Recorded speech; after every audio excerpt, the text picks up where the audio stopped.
오늘 본문의 말씀은 우리 에스겔서에서 가장 난해한 본문 중에 하나입니다.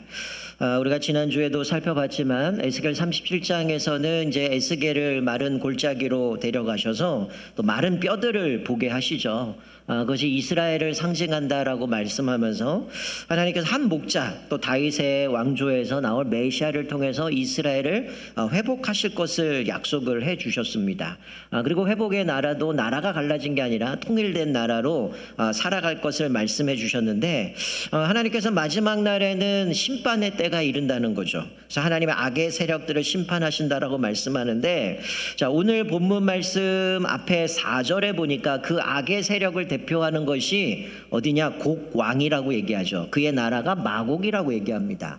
제가 왜 난해한 본문이냐라고 얘기를 했더니 한 것은 이 마곡 또 왕 곡이라는 이것이 정확하게 어딘지 몰라요. 제가 수년 전에 인터넷으로 검색했어요. 도대체 마곡이 어딜까? 그랬더니 강서구래요. 네, 그거 아니잖아요. 여러분, 성경에 이 마곡이라는 단어가 창세기 10장에 한번 나오고 이게 중간에 한번 더 나왔다가 이제 요한계시록에 나오게 되는데 학자들마다 다 달라요. 그러니까 이 곳이 어떤 분은 뭐 그리스 신화나 여러 근동에 있었던 신화에 나오는 신들이다, 아니면 어떤 왕이다, 뭐 알렉산더다, 뭐 다양한 얘기를 합니다. 뭐 바벨론의 왕 느부갓네살이다, 뭐 다양하게 얘기를 하긴 하지만 사실은 정확하게 그 나라가 어딘지는 알 수 없어요. 그래서 사실은 이게 도대체 왜 이게 없는 나라들을 쭉 이야기를 하는가. 오늘 여기 4절에 보니까 그 마곡 땅은 로스와 메섹과 두발이라고 얘기를 하면서 그 왕이 곡이라고 얘기를 하죠. 여러분, 이 곡이라고 하는 이 오늘 등장하는 이 이스라엘의 북쪽 위치하는 이제 족속들인데 사실은 여러 선지자들을 통해서 늘 예언이 되었던 부분입니다. 북쪽의 민족들이 이스라엘을 치러 올 것이다. 근데 사실은 거기가 어딘가 보다 중요한 거는 이 곡이 누구냐는 거죠. 여기 5절에도 보면 마곡과 함께 바사, 페르시아죠, 구스, 에디오피아, 그리고 붓, 이거 좀 우리 낯선데 리비아, 우리 아프리카 쪽이죠. 그리고 고멜과 도갈마는 티르키의 족속들을 이야기하는데, 그래서 학자들은 아니 북쪽에서 오는 민족이라고 하는데 이 지역들은 다 남쪽이거든요. 그러니까 결론부터 얘기하면 이 곡이라고 하는 왕은, 이 마곡이라는 것은 어느 특정한 지역이라기보다는 이 곡은 하나님을 대적하는 악의 세력을 통칭하는 그 세력을 이 이제 마곡이라고 얘기하고 그 왕이 곡이라고 이야기할 수 있는 거죠. 그러니까 에스겔에서 이야기하는 이 곡은 북쪽만이 아니라 남쪽을 포함한 온 이스라엘 침략하는 악의 연합군, 뭐 악의 연합체의 왕이 곡이라고 할 수 있는 거죠. 결국 이 이야기는 세상의 모든 악이 결집해서 이스라엘 백성을 치러 온다는 거예요. 근데 이들은 어떤 모습이냐? 9절에 보니까 광풍같이 온다. 그러니까 엄청난 파괴력을 갖고 있는 존재들이죠. 그리고 그들의 무리는 구름같이 땅을 덮으리라. 저는 구름같이 땅을 덮는다라는 게 별로 피부로 와닿지는 않는데 예전에 봤던 영화 중에 혹시 기억하실 겁니다. 반지의 제왕이라는 영화. 거기 보면 뭐 여기서 표현한 그런 무리는 아니겠지만 악의 무리들이 아마 쳐들어오는 모습 가운데 완전히 온 천지의 악한 무리들, 뭐 괴물 같은 애들이 막 쳐들어오는 모습을 보는데 이 장면은 이 세상에 있는 모든 악한 세력의 통치기니까 얼마나 무섭겠어요. 그러니까 그들을 표현할 때 광풍같이 파괴력이 세고 구름같이 땅을 덮을 거다라고 얘기를 하는데, 근데 오늘 에스겔을 통해서 주시는 이 메시지 중에 우리가 두려워할 이유가 없는 이유가 뭘까요? 이게 하나님의 계획대로 진행되고 있다는 거죠. 자, 3절을 보니까 내가 너를 대적하겠다. 또 6절에 내가 함께 끌어내리라. 여러분, 악의 세력들이 이스라엘을 치러 오는데 하나님이 그들을 대적하고 하나님이 그들을 끌어내린대요. 그러니 두려워할 이유가 없는 거죠. 우리가 오늘 읽은 본문에도 나오지만 15절에 내가 내 고국 땅 북쪽 끝에서 많은 백성 곧 다 말을 탄 큰 무리와 능한 군대와 함께 오되, 16절에 구름이 땅을 덮음같이 내 백성 이스라엘을 치러 오리라. 고가 끝날에 내가 너를 이끌어다가 내 땅을 치게 하리니. 여러분, 무슨 얘기예요? 하나님이 얘네들을 끌어다가 이스라엘 치게 만든 분도 하나님이고, 근데 이들이 쳐들어올 때 하나님이 얘들을 친다는 거죠. 이는 내가 너로 말미암아 이방 사람의 눈앞에서 내 거룩함을 나타내어 그들이 다 나를 알게 하려 함이라. 여러분 궁극적인 건 하나님의 뜻은 뭡니까? 이 사건을 통해서 내가 하나님이심을, 하나님의 거룩함을 드러내고 하나님의 위대함을 드러내기 위한 완벽한 하나님의 어떻게 보면 연출과 같은 거죠. 악한 세력들을 끌어다가 이스라엘 치게 만드는데 그 이스라엘 치러 온 악한 세력들 하나님이 진노하시고 이것을 통해서 하나님의 거룩함을 드러내려고 하신 그 하나님의 뜻대로 가기 때문에 에스겔을 통해서 들었던 이 예언의 말씀은 이스라엘이 두려워할 이유가 없는 거죠. 자, 언제 그렇게 하신다고 말씀해요? 자, 12절 보니까 황폐하였다가 세계 곳곳에서 모여와 풍요롭게 사는 사람들이라고 표현합니다. 자, 지금 이 예언을 받을 때는 바벨론 포로 시기입니다. 그러니 이들은 포로로 끌려온 지금 상황의 이 이야기를 들을 때 우리가 37장 얘기한 것처럼 하나님께서 이제 한 목자를 세워서 너희를 회복할 거다인데 그때는 나라가 하나 되어졌고 그리고 이들이 세계 곳곳에서 모여서 풍요롭게 사는 시대니까 한참 미래의 얘기죠. 여러분 예레미야를 통해서 예레미야가 발견한 게 70년 후에 하나님 우리를 회복하시겠구나 이걸 발견한 겁니다. 그러니 너희는 바벨론에 복종해라. 하나님이 때가 되면 너희를 돌릴 거다라고 말씀하시는 사건이 예레미야 나오는데 오늘 여기도 하나님이 너희들을 회복할 건데 한 목자를 세울 거고 너희들을 회복할 건데 그 세계 곳곳에서 모여서 풍요롭게 사는 사람들 그들을 공격하려고 악의 세력이 온다는 거예요. 근데 12절에 이스라엘을 뭐라고 표현하냐면 세상 중앙에 위치했다라고 얘기를 하죠. 이거는 세상의 가장 높은 것, 으뜸이 된다라고 하는 건데 이것은 이스라엘의 포로로 갔다가 돌아와서 회복이 되고 풍요로운 삶을 살고 있는 시점인 겁니다. 그러니 이스라엘의 이 예언을 들을 때는 지금은 별로 피부로 와닿지 않아요. 근데 먼 훗날 하나님께서 우리를 회복시켜 줄 날은 배경에 깔려 있는 거고 그런데 악한 세력이 쳐들어오는데 하나님은 그들을 심판할 거고 결국은 하나님이 어떤 분인가 거룩함과 위대함을 드러내기 위한 하나님의 주권 가운데 이것이 흘러간다라고 얘기를 하는 거예요. 그러니까 오늘 본문에서 두려워하실 이유가 없는 거는 하나님의 악의 세력들을 데리고 올 건데 하나님이 알아서 치실 거고 그러니 우리는 두려워할 이유가 없는 거죠. 결국 하나님의 위대하심만 드러나는 건데 자 18절에 보니까 그날의 곡이 이스라엘 땅을 치러 오면 내 노여움이 내 얼굴에 나타나리라 주 여호와의 말씀이니라. 19절에 질투와 맹렬한 노여움 큰 지진이 이스라엘에 일어나요. 그리고 20절에 산과 절벽 성벽이 무너집니다. 그리고 21절에 칼을 일으켜서 자기들끼리 치게 만들어요. 그리고 22절에는 전염병으로 그들을 심판합니다.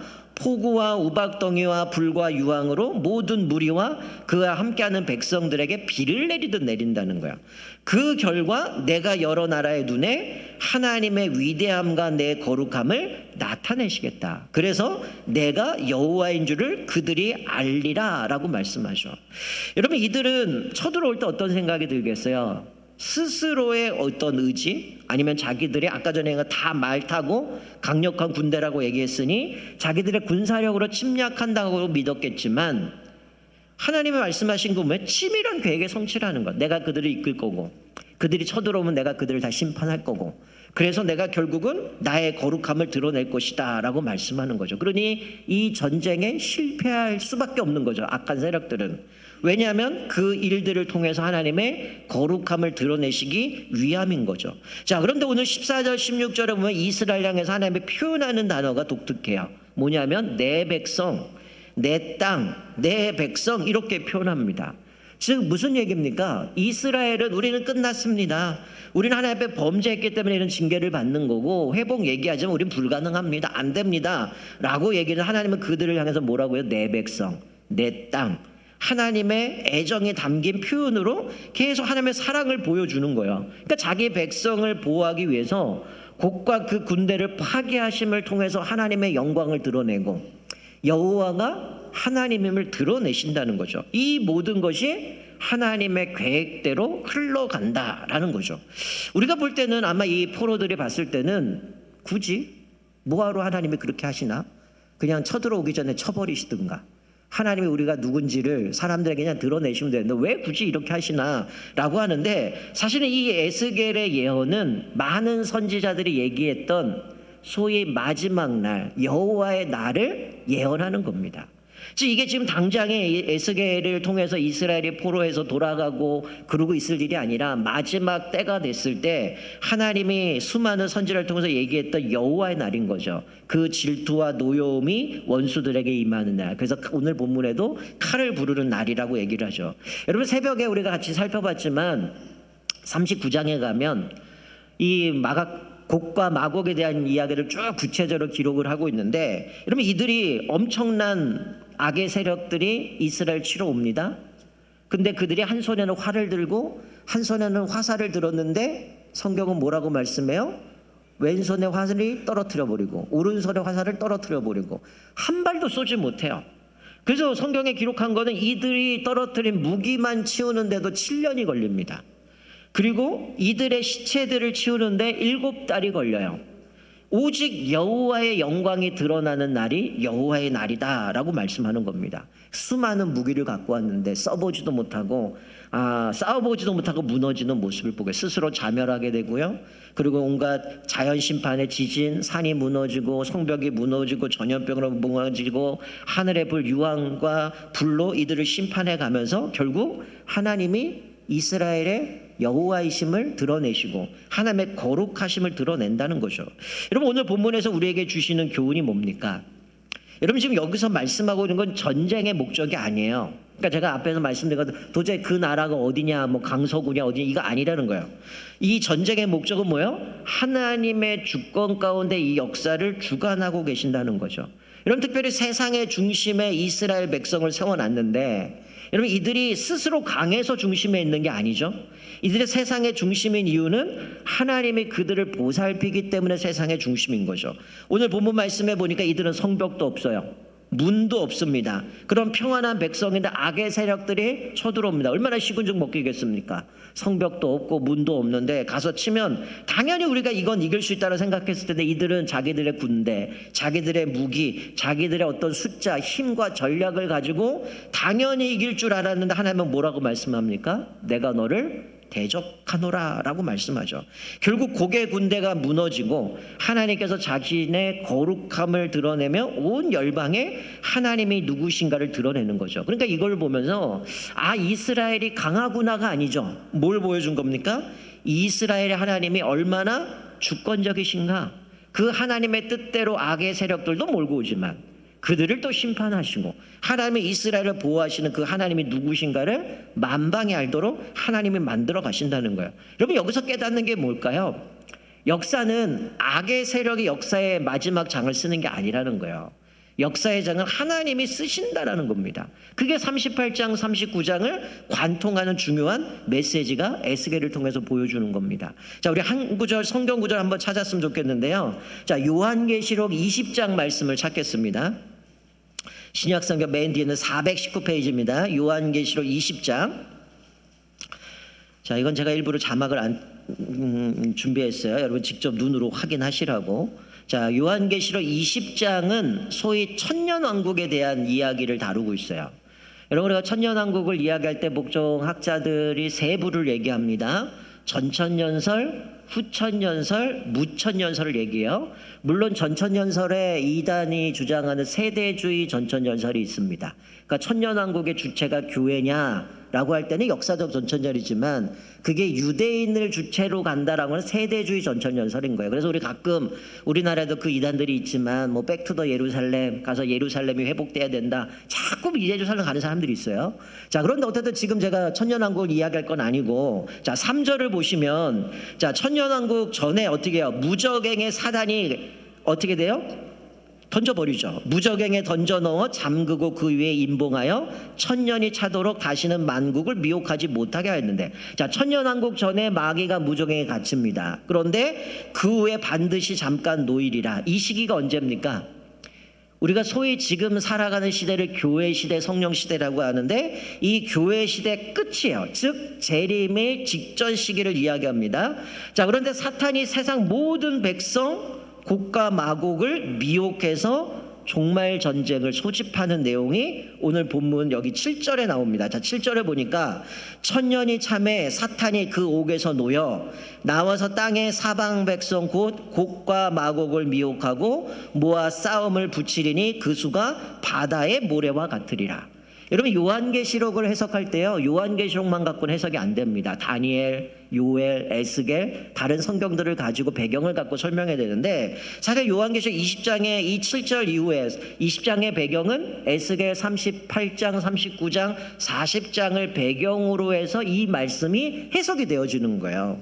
자, 그러니까 이 에스겔 38장, 39절에 이미 우리가 살펴본 것처럼 마곡 땅의 왕이었던 곡이 온갖 연합군을 형성해 와서 이스라엘을 공격하는데, 자, 여기서는 뭐라고 얘기하냐면 9절 보시면 그들이 지면에 널리 퍼져 성도들의 진과 사랑하시는 성을 두루매라고 얘기하죠.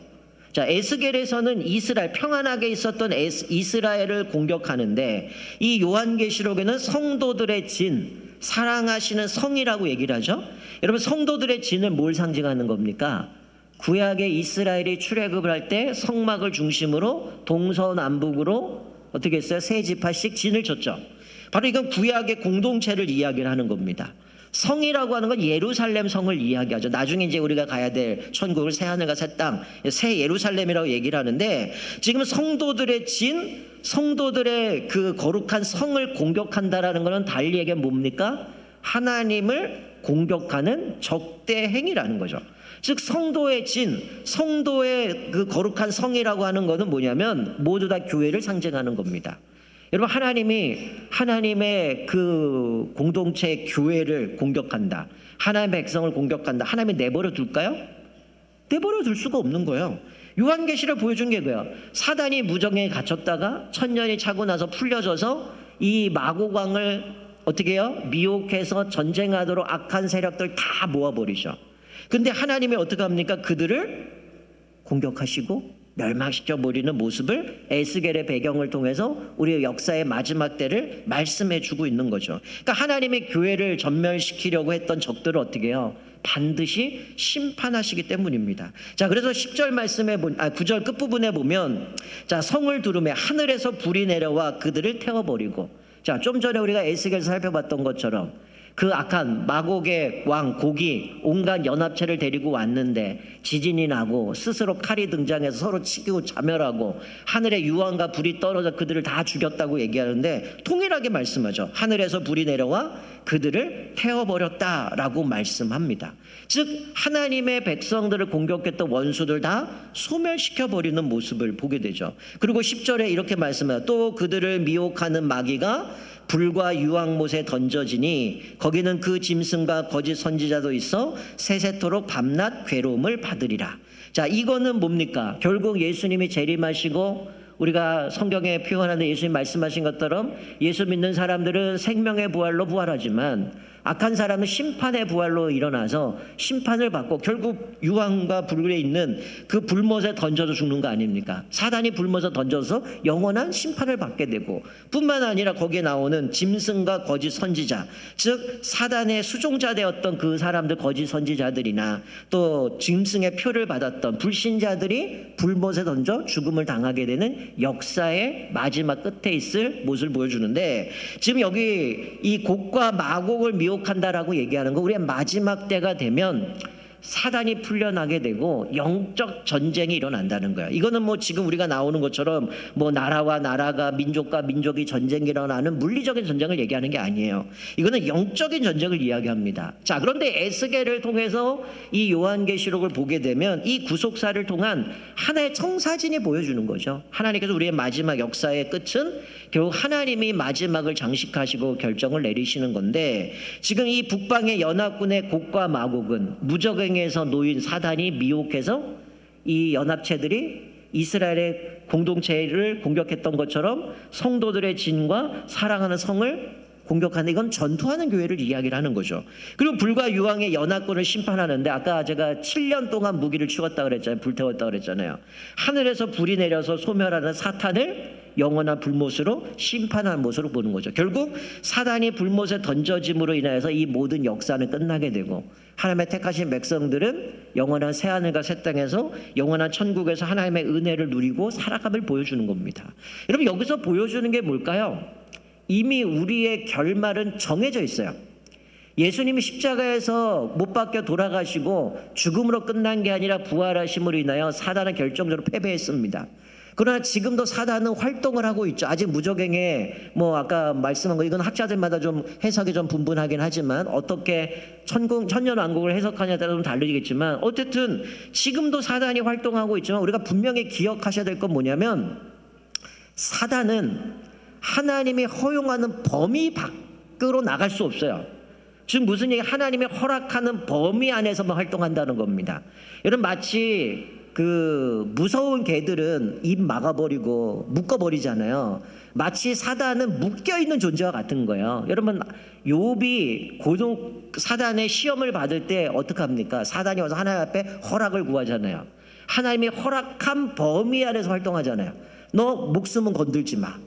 여러분, 이 결국은 사단이 이미 패배했어요. 근데 마지막에 패배는, 완전한 패배는 언제로 갑니까? 끝나는 건 불못으로 던져진 그거거든요. 그게 예수님이 재림의 때인데, 지금 이 모습을 통해서 보여주는 건 뭡니까? 오늘 에스겔을 통해서 보여주는 거는 하나님의 거룩하심을 드러내겠다. 결국 수많은 악의 세력들 오지만 꼼짝도 못하고 다 무너지는 모습 속에서 하나님이 이들을 책임져 주시는 모습을 보여주는 거예요. 여러분, 교회는 세상의 중심으로 살아갈 것을 말씀해 줍니다. 여러분, 이게 교회가 아까 이스라엘이 세상의 중심인 이유가 그들의 능력이 있거나 숫자가 많아서나 어떤 그들이 권세가 있어서가 아니죠. 그들은 하나님이 함께 하셨기 때문입니다. 여러분, 우리가 살아가는 이 시대 비록 우리의 모습이 초라합니다. 교회가 끊임없이 세상의 지탄을 받아요. 교회가 점점 줄어갑니다. 이거는 뭐 때문이에요? 우리 때문이에요. 인간의 연약함, 인간의 교만함 때문에 그렇게 무너지는 것이지, 여러분, 그렇다고 교회의 존재 가치가 사라지는 건 아니에요. 왜냐하면 교회는 예수 그리스도의 피값으로 사신 몸된 교회이기 때문에 오늘 본문에서 살펴본 것처럼 이 교회를 건들면 하나님의 가만히 있지 않아요. 반드시 그 세력은 심판하신다는 거예요. 그러니까 우리가 눈에 보이는 교회들이 무너져가고 있는 거는 소위 교회 당이 무너지는 겁니다. 교회는 쇠하지 않아요. 하나님의 피값으로 세우신 교회고, 이 교회를 통해서 역사를 주관해 가시는 것이고, 결국은 이 교회를 통해서 회복하시는 하나님의 뜻이 있기 때문에 우리가 중요한 거는 세상의 교회들이 무너진다 할지라도 하나님이 세우신 이 교회는 영원히 쇠하지 않고 하나님의 뜻 가운데 이뤄 가신다는 거예요. 문도 없고 성벽도 없고 초라한 모습일지라도 교회를 건들면 하나님은 그 악의 세력들 다 진멸하게 만들고 반드시 폐괴하게 만드시는 거죠. 왜 그럴까요? 하나님이 직접 방패가 되시고 하나님이 그들을 보호해 주시기 때문이라는 거예요. 여러분, 우리가 위로받는 건 뭡니까? 결국 하나님이 그 악의 세력을 진멸하게 만든다는 거예요. 근데 우리는 이 땅에 마치 천년만년 살 것처럼 자꾸만 세상의 것을 추구합니다. 우리가 마지막 역사의 마지막 장을 우리 스스로 써가려고 하고 있어요. 근데 이미 역사의 장은 이미 끝났어요. 하나님이 이미 그 시나리오는 이미 다 끝났고 이미 전쟁도 승리로 끝내놓으셨기 때문에 이 역사의 마지막은 하나님이 이루어 가시는 거예요. 근데 우리는 자꾸만 이 땅에서 모든 걸 누린다고 생각하니까 자꾸 내가 얼마나 숫자적으로, 내가 얼마나 어떤 그 논리로, 내가 얼마나 능력이 있느냐 이거 갖고 자꾸 판단해요. 여러분이 지금 아무리 내가 재산이 많고 아무리 권력이 많고 아무리 많은 걸 소유했다라고 할지라도 그건 여러분 보장하지 않아요. 결국 보장은 예수님의 십자가의 죽으심과 승리를 통해서 우리의 마지막 때의 결론은 이미 보장해 놓은 겁니다. 우리가 뭘 많이 누려야 마지막 때에 행복하고 즐거움이 아니죠. 우리는 나그네예요. 우리는 안개와 같은 존재입니다. 하나님이 부르시면 떠나야 되는 존재예요. 그러나 구원받았음에도 우리가 낙심할 때도 있고 좌절할 때도 있고 절망을 만날 수 있어요. 그러나 우리가 분명히 기억하셔야 되는 것은 하나님의 택한 백성 절대 포기하지 않는다는 거예요. 여러분, 에스겔이 선포했던 이 메시지의 이스라엘은 어떻습니까? 우리는 안 됩니다. 끝났습니다. 우리는 죄 때문에 망했습니다. 그러니 회복 얘기하지만 우리랑 상관없어요. 마치 그러죠. 하나님은 돌아와라 돌아와라 돌이켜라라고 얘기하는데 하나님이 주도적으로 그들을 회복시킬 것만 아니잖아. 내가 새로운 목자 세우겠다. 그 메시아를 통해서 너희들을 회복하겠다 그랬지 얘네들이 뭔가를 해서 이루어준 게 아니라는 거예요. 우리가 오늘 본문에서 깨닫는 게 그겁니다. 에스겔에게 지금 당장도 아니고 마지막 때를 이야기하지만 너희들 두려워하지 마. 악한 세력이 다 모아서 너를 치려고 하지만 시도도 해보지 못하고 다 망할 거고, 그들이 쳐들어오면 내 얼굴에 노여움이 드러날 거고, 내가 그들 가만두지 않을 거야. 그 얘기는 하나님이 이들을 끝까지 책임져 주실 것을 말씀하면서, 너희들 지금 포로로 끌려와서 끝났다고 얘기하자 끝난 게 아니라는 거예요. 하나님이 너희를 끝까지 책임져 줄 거니까, 비록 이 70년의 포로 생활이 힘들고 어렵겠지만 그 약속을 기다리면서, 예레미야를 통해서 말씀한 거잖아. 너 70년 차면 돌아가게 할 거다. 그러니 하나님 앞에서 온전히 믿음으로 나아가라. 그럼 하나님 회복할 것을 말씀하고 있는데, 이 말씀은 우리에게 그런 위로를 주는 겁니다. 비록 우리가 이 땅에서 힘들어요. 고난받아요. 어려움이 있어요. 그러나 우리는 여기서 끝날 문제는 아니라는 거야. 이미 우리는 새하늘과 새 땅이 예비되었고, 하나님께서 우리의 인생을 반드시 승리로 인도하시도록 보호하시고 책임져 주실 거기 때문에 믿음으로 나아가라는 거예요. 여러분, 그래서 사도 바울이 이런 고백을 해요. 우리 로마서 8장 31절 30절 제가 읽으면 이렇게 말씀합니다. 그런즉 이 일에 대하여 우리가 무슨 말 하리요? 만일 하나님이 우리를 위하시면 누가 우리를 대적하리요? 자기 아들을 아끼지 아니하시고 우리 모든 사람을 위하여 내주시니가 어찌 그 아들과 함께 모든 것을 우리에게 주시지 아니하겠느냐? 여러분, 예수님을 우리에게 내어주셨어요. 그분을 통하여 핏값으로 교회를 세우셨는데, 아까 살펴봤던 여호와의 진, 하나님의 성을 건드린다면 하나님 그냥 눈 감아 주실 뿐이 아니죠. 반드시 그 공격한 사람들을 심판하는 겁니다. 여러분, 우리가 마지막 때가 되면, 주의 날이 오면 분명히 종말의 전쟁이 있을 겁니다. 선과 악에 대해서, 하나님의 나라와 사탄의 나라, 하나님의 백성과 하나님의 원수, 교회와 세상 사이에 전쟁이 일어나는 거죠. 이거는 영적 전쟁입니다. 물리적인 전쟁이 아닙니다. 이 전쟁은 결국 악은 심판받게 되어 있어요.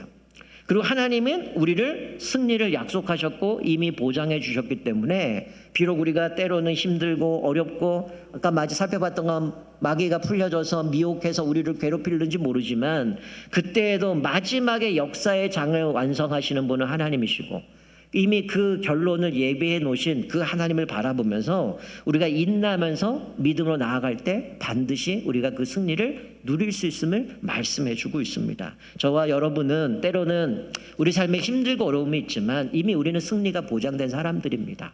주님이 우리를 위하시면 누가 우리를 대적하리요? 아무도 우리를 못 건든다는 거예요.